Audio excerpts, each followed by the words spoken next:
Tal como se decía, este es el penúltimo estudio del ciclo de estudio del año 2025 y el próximo miércoles 3 de diciembre tendremos la última parte del capítulo 17 que nos ocupa en nuestro estudio ahora, para continuar luego en marzo nuestro estudio del libro de Deuteronomio hasta terminar. Bien, consideramos entonces nuestro estudio bíblico, tal como decíamos, el libro de Deuteronomio en el Antiguo Testamento, dentro del cual observamos el capítulo 17, donde aprendíamos de la escritura inspirada por el divino autor, donde se expone lo que es la justicia imparcial y la perfecta verdad, la cual caracteriza el gobierno de Dios en todo tiempo, en toda circunstancia y en toda dispensación. El juicio es tan claro que no hay en él, fíjese, ni una sombra de fundamento para ir en su contra. Toda discusión estará con el justo juicio terminada, y si se levanta algún murmullo a causa de los juicios divinos, el murmurador será callado al momento. Fíjese que esto siempre será cierto donde se quiera y en todo tiempo en el santo gobierno de Dios, como decíamos. Ciertamente que en nuestro tiempo nos hace desear, ¿no es cierto?, esos juicios justos y verdaderos, donde el murmurador es acallado. Hace desear en nuestro tiempo del día de hoy que ese gobierno de Dios sea pronto establecido en todos los términos de la tierra. También de las palabras citadas que hemos considerado, hemos aprendido que el juicio del hombre abandonado a sí mismo es de no confiar ciertamente, ni por ningún momento. La verdad que el hombre en sí mismo, sin la influencia divina, es capaz de torcer el juicio, de hacer acepción de personas, de tomar soborno, de conceder importancia a otros por conveniencia, y lo que es peor, es capaz de esconder la verdad. El hombre es capaz de hacer todas estas cosas, y es evidentemente entonces que ha sido mandado a que no haga estas cosas, porque todo lo que hemos considerado está en nuestra naturaleza humana, está en la misma naturaleza humana del hombre. Es decir, es la tendencia que el hombre natural o el hombre en general tiene. De aquí que el juicio humano y el gobierno humano siempre estará sujeto a ser corrupto. Cuando los hombres toman de por sí los juicios y los gobiernos, siempre estos estarán de alguna o de otra manera sujetos a corrupción, o a desviarse en el tiempo, o a deteriorarse en el tiempo. Es así que dentro de las grandes lecciones que hemos encontrado en este precioso capítulo 17 del libro de Deuteronomio, el tener un testimonio competente antes de formarse un juicio es lo que nos llama la palabra del Señor. Y esto constituye una regla invariable dentro de todo lo que es el gobierno de Dios. Si aquellos que quieren ser influenciados por la palabra divina y poder tener un juicio y poder determinar dentro de una congregación, sobre todo la israelita, ¿no es cierto?, la regla invariable, ¿no es cierto?, dentro del gobierno de Dios, ¿no es cierto?, antes de formarse un juicio, hay dos aspectos o dos reglas divinas muy bien establecidas en la Escritura. Primero, fíjese que en el texto 4 del capítulo 16 que considerábamos de Deuteronomio decía: y después que oyeres y hubieres indagado bien la cosa, parece cierta. Esa es la primera regla. Vale decir, después que oyeres la situación y hubieses indagado bien, es decir, formular los hechos, ver las evidencias de la situación. Y si la cosa parece cierta, entonces viene la segunda regla. Por boca de 2 o 3 testigos consistirá todo negocio. Estas son las 2 reglas, ¿no es cierto?, invariables. El método divino que nos presenta la porción inspirada de las Escrituras. Y antes que una asamblea, una congregación, se llegue a una conclusión o obre en un determinado sentido, ha de fundarse primero en el método divino y segundo en la evidencia de los hechos. Todo esto, apreciados hermanos, es lo que nos ilustra de un modo tan triste y tan penoso, porque estas reglas o esta manifestación inspirada por el divino autor manifestando esta estructura, si lo contrastamos con lo que el hombre es, entonces todo esto al paso se ilustra de un modo muy triste y muy penoso de lo que realmente el hombre es, lo que realmente nosotros como hombres delante de Dios somos.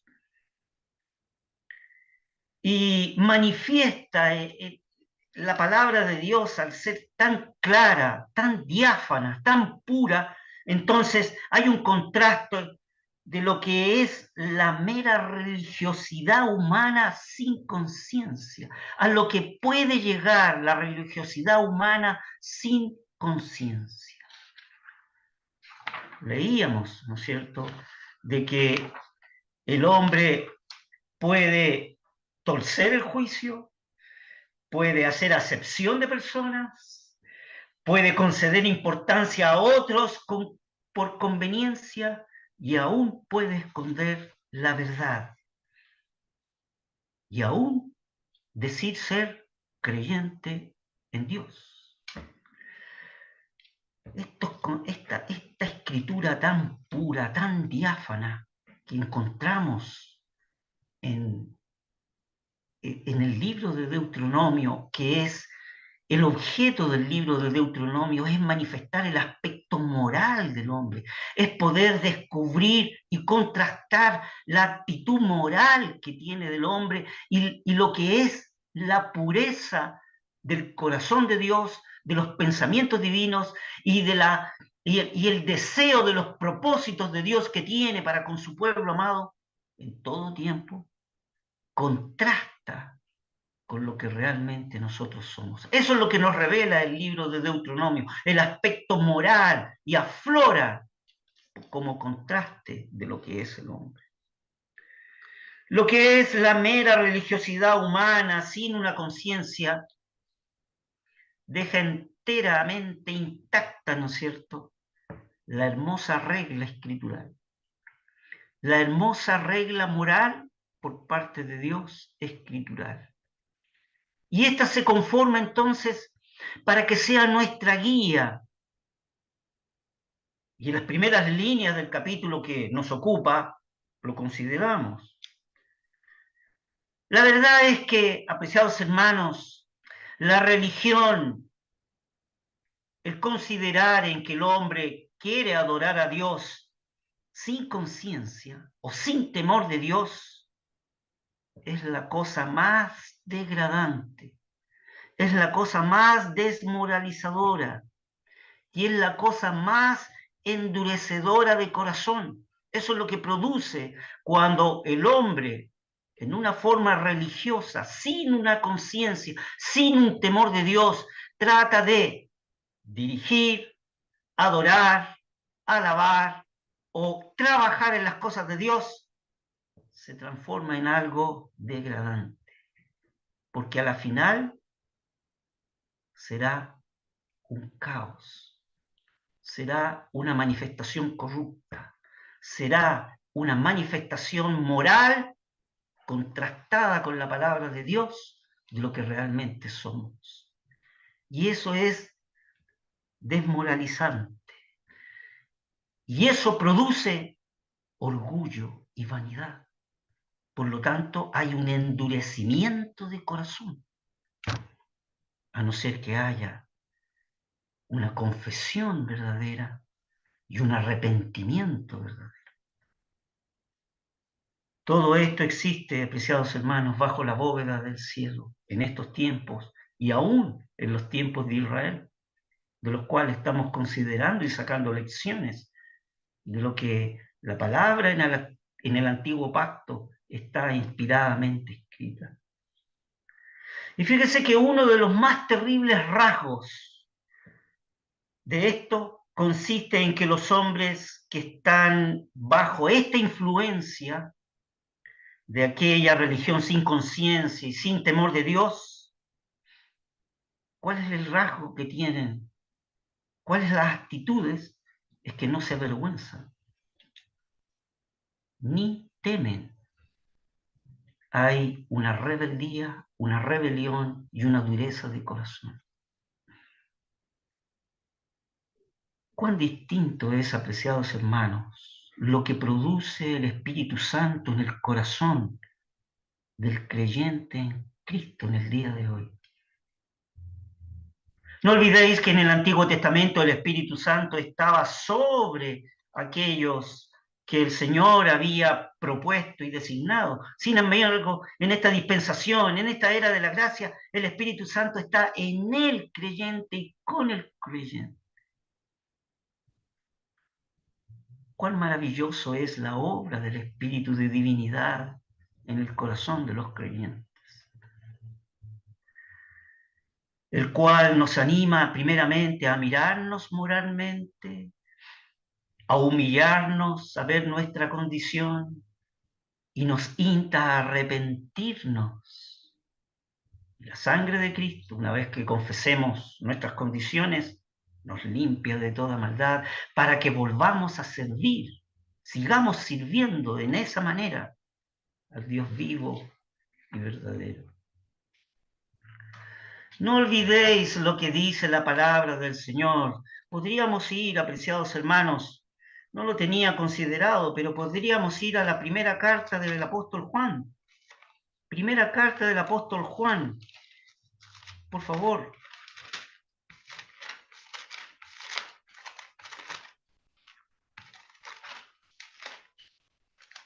Fíjese que en su texto 8, dice, el texto 9 dice claramente, si confesamos nuestros pecados, Él es fiel y justo para que nos perdone nuestros pecados y nos limpie de toda maldad.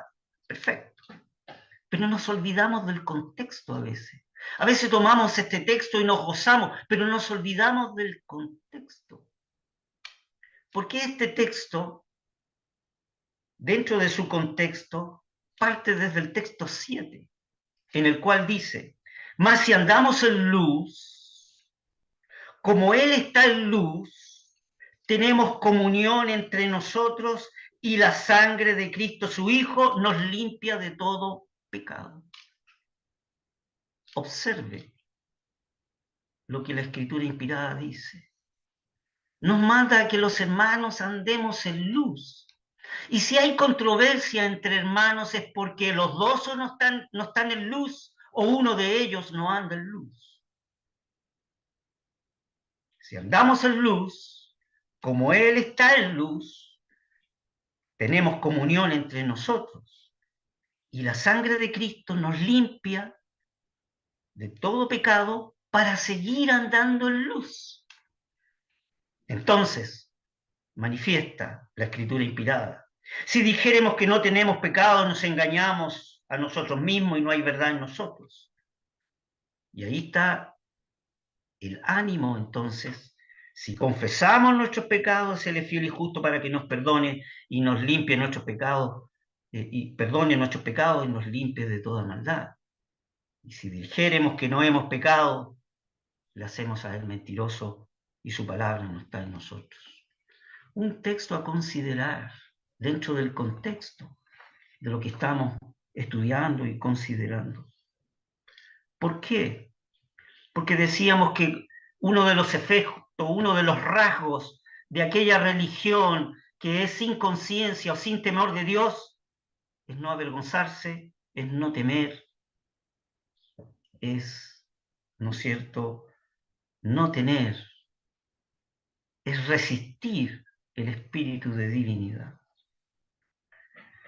El hacer uso de la letra de la escritura como tapadura de las evidencias que ejercen sin la influencia divina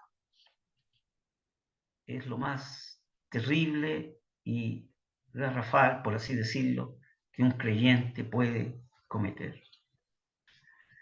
Vamos ahora a citar el segundo párrafo de lo que nuestro capítulo 17 que nos ocupa en nuestro estudio, en el que hablaremos ahora de la instrucción de gran valor moral y muy necesaria para estos días de obstinación, de independencia y muchas veces de negligencia espiritual. Les invito entonces, apreciados hermanos, a considerar la segunda porción del capítulo 17 del libro de Deuteronomio, y vamos a considerar en nuestro estudio desde el texto 8 al texto 13. Cuando alguna cosa te fuere oculta en juicio entre sangre y sangre, entre causa y causa, y entre llaga y llaga, en negocios de litigio en tus ciudades, entonces te levantarás y recurrirás al lugar que Yahvé tu Dios escogiere. Y vendrás a los sacerdotes levitas y al juez que fuere en aquellos días, y preguntarás, y te enseñarán la sentencia del juicio. Y harás según la sentencia que indicaren los del lugar que Yahvé escogiere, y cuidarás de hacer según todo lo que te manifestare. Según la ley que ellos te enseñaren y según el juicio que te dijeren, harás. No te apartarás ni a diestra ni a siniestra de la sentencia que te mostraren. Y el hombre que procediere con soberbia, no obedeciendo al sacerdote que está para ministrar allí delante de Yahvé tu Dios, o al juez, el tal varón morirá, y quitarás el mal de Israel.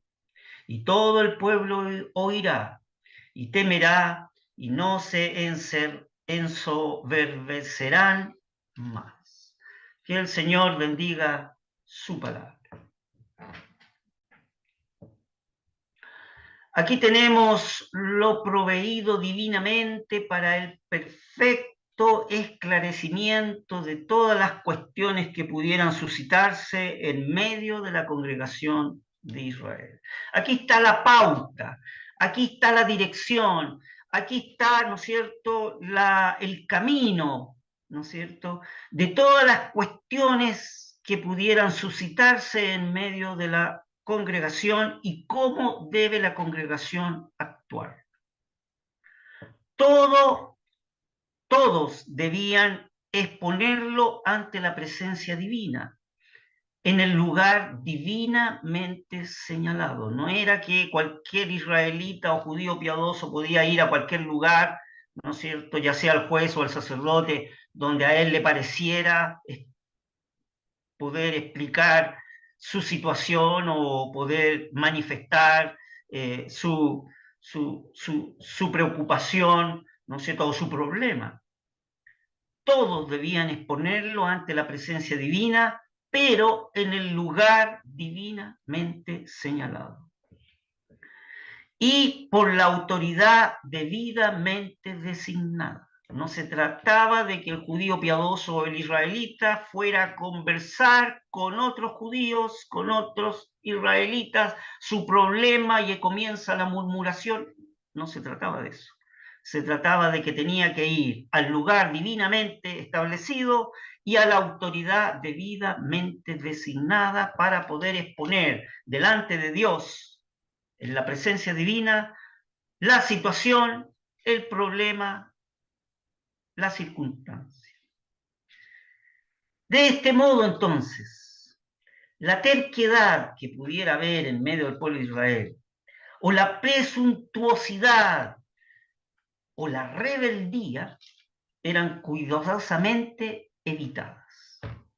No podía un israelita hablar de algún asunto abiertamente en medio del pueblo de Dios. No podía hacerlo en cualquier lugar ni con cualquier persona.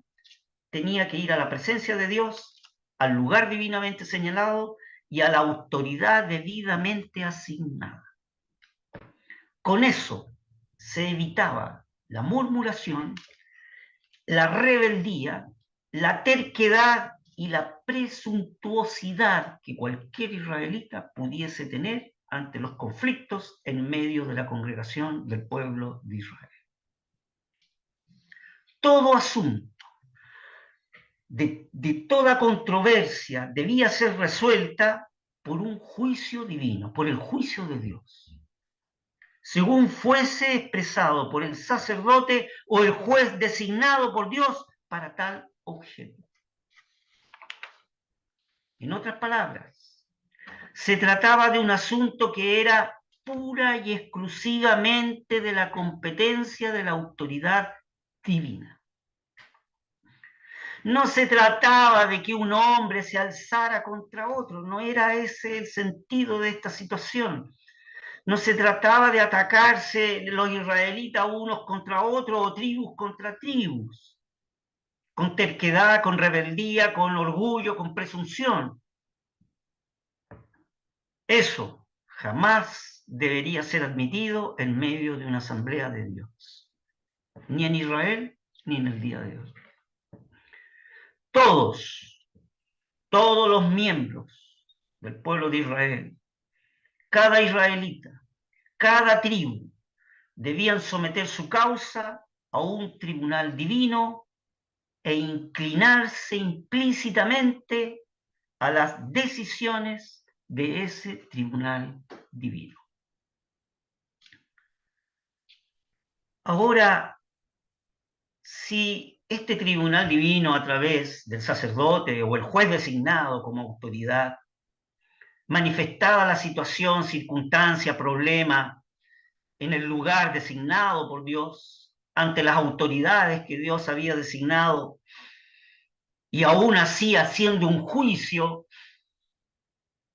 uno de ellos, o los que estaban involucrados en el problema, ¿no es cierto?, no les parecía bien, no debía haber ninguna apelación en vista de que no había otro tribunal más alto. Ese era el tribunal del juicio de Dios. Era la autoridad divina representada por el sacerdote y el juez designado. Por lo tanto, no había apelación, no había otro tribunal más alto al cual apelar si no me gustaba a mí el resultado de ese juicio. Ya sea el presentar la acusación o el acusado. El sacerdote o juez debidamente designado hablaría como el oráculo divino. Y tanto el acusador como el acusado debían inclinarse ante la sentencia sin oponer ningún reparo alguno. Esa era la forma de actuar ante las distintas circunstancias, problemas o situaciones que el pueblo de Israel, lógicamente, iba a encontrar en la tierra prometida. No olvidéis que estamos a la orilla del Jordán y estamos estudiando el segundo discurso de Moisés que hace al pueblo de Israel antes de cruzar, ¿no es cierto?, el río Jordán, el río de la muerte, y tomar posesión de la tierra prometida. Aquí Moisés está explayándose con una visión autoritativamente divina después que el pueblo de Israel haya tomado posesión casi en forma completa de la tierra prometida, y estas son las reglas de su forma de actuar.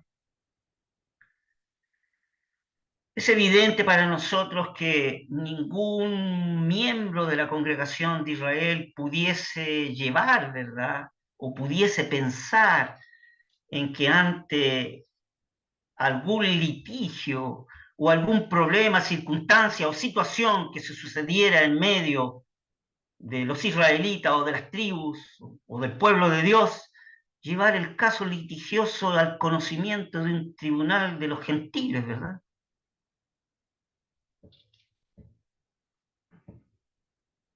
Nadie en Israel pudiese pensar así. Lo mismo en el día de hoy. Exactamente igual en el día de hoy.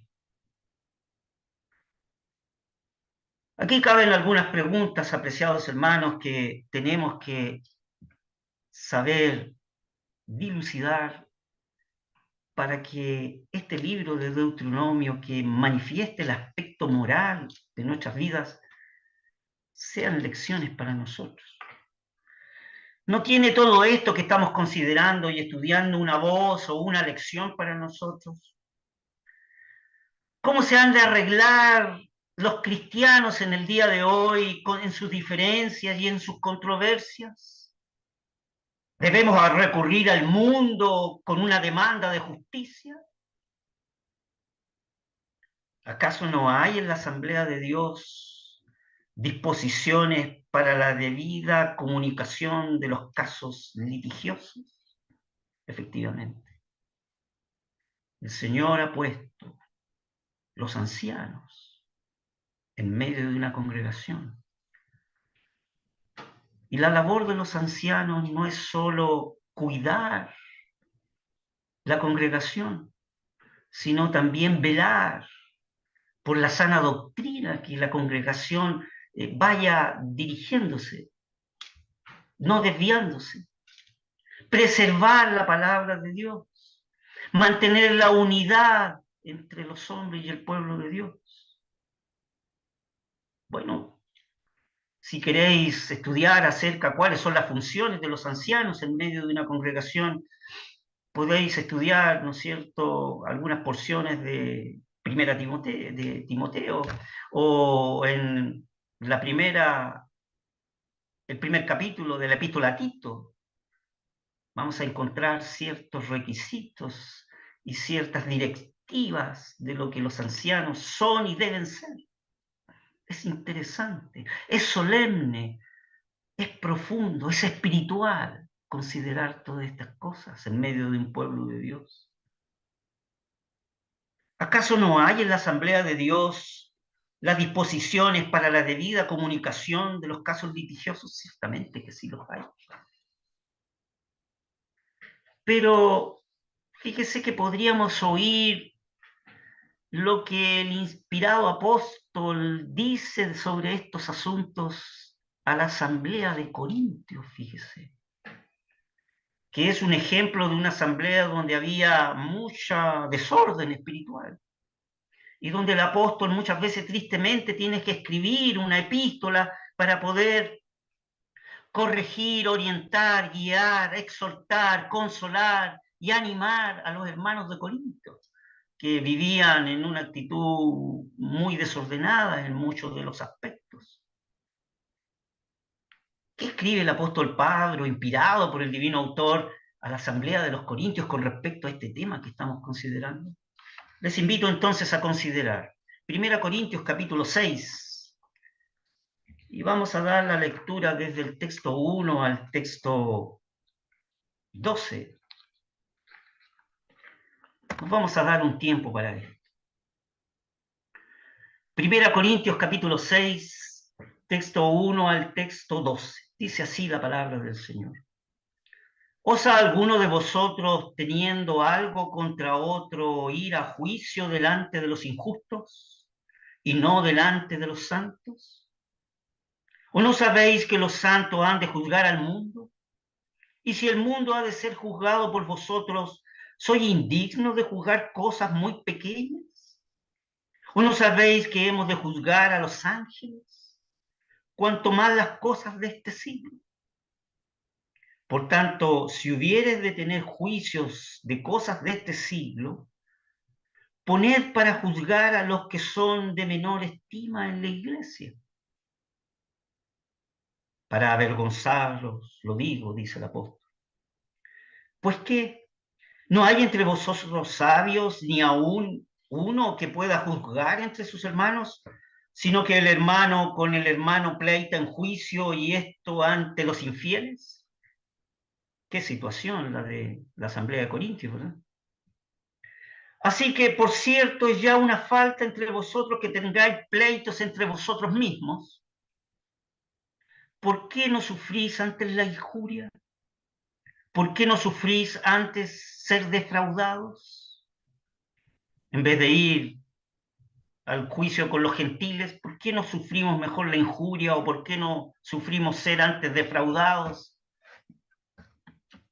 Empero vosotros hacéis la injuria y defraudáis, y esto a los hermanos. ¿No sabéis que los injustos no poseerán el reino de Dios? No erréis, que ni los fornicarios, ni los idólatras, ni los adúlteros, ni los afeminados, ni los que se echan con varones, ni los ladrones, ni los avaros, ni los borrachos, ni los maldicientes, ni los robadores heredarán el reino de Dios. Y esto era ya algunos, mas ya soy lavados, mas ya soy santificados, mas yo soy justificados en el nombre del Señor Jesús y por el Espíritu de nuestro Dios. Todas las cosas me son lícitas, mas no todas convienen. Todas las cosas me son lícitas, mas yo no me meteré debajo de potestad de nada. El Señor bendiga su palabra. No haré un comentario profundo acerca de estas palabras inspiradas por el divino autor a través del apóstol Pablo, porque son claras y suficientes con respecto al tema que estamos considerando. Aquí tenemos, eso sí, la divina instrucción para la Iglesia de Dios de todos los siglos. Una instrucción inspirada por el Espíritu de divinidad y escrita por el apóstol para la Iglesia de Dios de todos los tiempos y de todos los siglos. No debemos perder de vista, apreciados hermanos, un solo momento, el hecho de que la Biblia es el libro para todo el periodo de la Iglesia durante el curso aquí en la tierra. Es decir, abro paréntesis, no basta decir es que esa era una carta para los corintios, cierro paréntesis. No, es palabra inspirada de Dios para poder tener un contraste, un vislumbre, una guía de la Iglesia de Dios para todos los periodos que la Iglesia de Dios esté o estará durante la tierra. Fíjese que en aquellos primeros tiempos, el primer siglo del cristianismo, no había dificultad, fíjese, alguna, para poder distinguir entre la Iglesia y el mundo. La línea de demarcación en el primer tiempo estaba muy clara. No había dificultad en los primeros tiempos, en el siglo I del cristianismo, para poder distinguir la Iglesia del mundo pagano. Distinguir entre los santos y el no creyente. Era muy claro cuál era la característica de los santos, los que estaban apartados, y los no creyentes, cuáles eran sus costumbres y características. Entre los que estaban adentro y los que estaban afuera. No olvidéis que iglesia en griego significa los llamados a salir fuera del mundo y estar adentro de la iglesia. No había ningún problema entre la distinción de los que estaban adentro de la iglesia y cuál era la característica de los que estaban afuera de la iglesia. La línea de demarcación en aquellos días era amplia, precisa, inconfundible. Cualquiera que mirara a aquella sociedad desde el punto de vista religioso habría visto tres cosas claras. Uno, hubiera visto el paganismo, el judaísmo y el cristianismo. Esas tres ramas eran áreas, eran totalmente muy bien determinadas. Los que eran paganos, los que eran judíos, con la religión judía, y los que eran cristianos. Es decir, los gentiles, los judíos y la iglesia de Dios. Es decir, lo que era el templo profano de los gentiles con su paganismo, lo que era la sinagoga de los judíos y lo que era la asamblea de Dios o la iglesia de Dios en el cristianismo. No cabía en el primer siglo el confundir tales cosas. La asamblea cristiana, es decir, la iglesia de Dios, la iglesia de Cristo, se ofrecía en vívido contraste con todo lo que le rodeaba. Qué preciosos tiempos. Y los cristianos estaban gozosos de asumir el costo de lo que significaba el ser cristianos y el ser obedientes al Señor. No olvidéis que había persecución. No olvidéis que en el Imperio Romano estaba el circo romano en que los cristianos eran echados los leones. No olvidéis que en los tiempos de los Césares muchos cristianos fueron quemados como antorchas. Estaban dispuestos a morir por Cristo. Estaban dispuestos a sufrir el costo de ser hijos de Dios en Cristo. En aquellos primitivos tiempos el cristianismo se destacaba clara y fuertemente.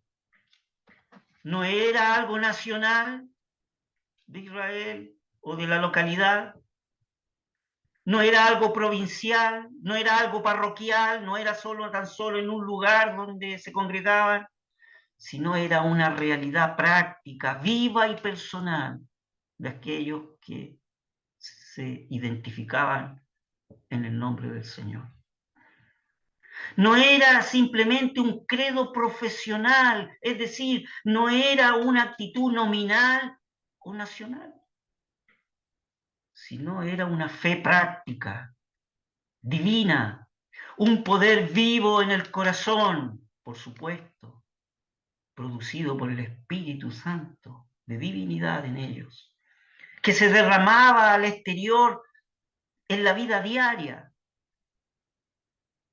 Dios vino a vivir a sus corazones una vez que se arrepintieron y creyeron en la obra y la sangre de Cristo los limpió de toda maldad y vino el Espíritu Santo a vivir a sus corazones y desde adentro hacia afuera fueron transformados con un poder vivo en el corazón que se derramaba al exterior en su vida diaria.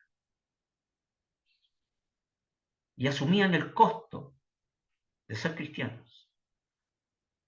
Donde vemos allí, en ese primer siglo, que Cristo es el centro y el objeto de todos sus pensamientos y propósitos y en los consejos de Dios, desde siempre y para siempre. De aquí que nosotros somos conducidos a aquella maravillosa esfera de la gracia. Es ahí donde podemos ver y brotar la gracia divina de Dios y de la gloria del Espíritu Santo, el cual el Espíritu de divinidad se complace en desenvolver,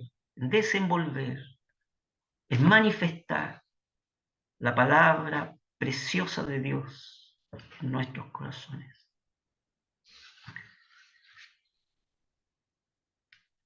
Que el Señor bendiga su palabra, apreciados hermanos. Y en la voluntad del Señor seguiremos considerando en nuestro estudio bíblico el libro de Deuteronomio.